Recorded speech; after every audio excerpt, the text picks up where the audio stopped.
Thank you, Mr. Chairman.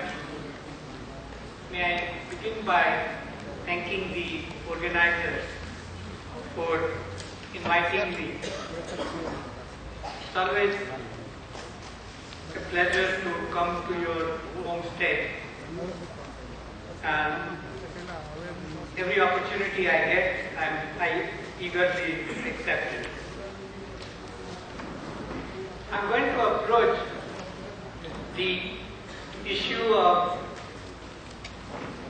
or the topic of this conference from the viewpoint of the knowledge economy and what does it take to apply the knowledge economy in order to address the issues which are raised by global warming and by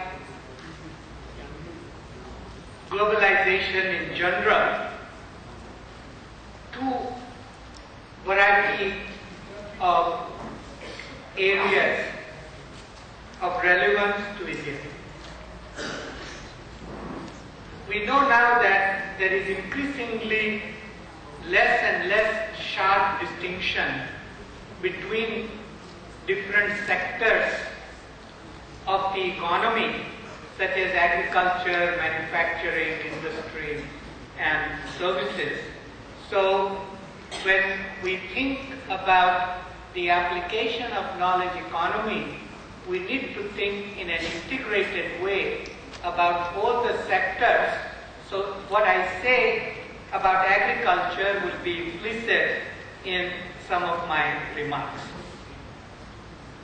I will start with a couple of introductory slides, then explain what is a knowledge economy, go to some linked concepts. As Chairman said, the social scientists are doomed to have some framework, some analytical concepts. So this will be part of that. And the applications for India, and then the concluding remarks. This is the slide that some of you may have seen, others not. This shows what was India's share in the world GDP over the last 500 years, since year 1500. In year 1500, we were far more of the world's GDP than we were of the global population. This part here is India, and we kept on going down, but even in 1800, our share in global GDP was close to our share in population. Then in 1990 it became 3%, and through the reforms we have been able to bring it back to 5%. So one thing we must understand is that until India has got its share in world's GDP equal to its share in world population, which means around 17%, we are not doing well. We are only doing average when we reach there. And I don't expect, even with a lot of efforts, for us to reach there for another 4 to 5, 6 decades, at least. So we have a long way to go, no need for complacency, and no need for congratulations about shining India. Second slide, which dates even further back, which is 2000 years, shows that the idea of economic growth, because global warming is associated with economic growth, is relatively new. It was only the Industrial Revolution after 1820 that we saw some increase in per capita income, and then after 1950 we suddenly saw a spurt of industrialization. 21st century is different even in this context, because it is for the first time that some of the largest populated countries, India, China, Indonesia, Brazil, which are now learning new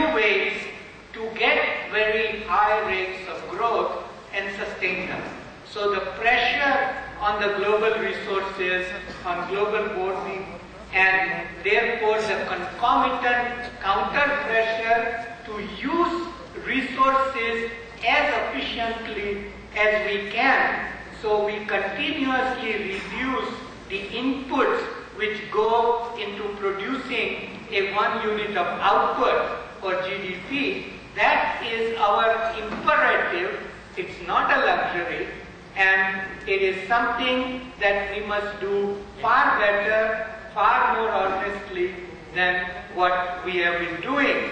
That is the only way we are going to sustain our current high rates of economic. Part of a 6 or 8 nation consortium to create energy from hydrogen. And that is probably 50 years away, 60 years away, but we are putting in money. Generation of knowledge must be distinguished from its application and from diffusion. There is usually a time lag in the introduction of a new technique within a country as well as internationally. So the steam railway, for example, was introduced in England in 1825, but its introduction internationally ranged from 5 years in US to 28 years in India and to 48 years in Mexico. Now those were relatively simple times, 1825. Today, now let me very quickly talk about some of the selected concepts, link concepts. Network externality. As the value of knowledge to society increases, the more widely it is used, the concept of network externality is applicable. The simple example is that if only one person has a mobile phone, that mobile phone is useless because you can't send out, you can't receive anything. The more people have mobile phones, the more valuable your own mobile phone becomes. That's a network externality.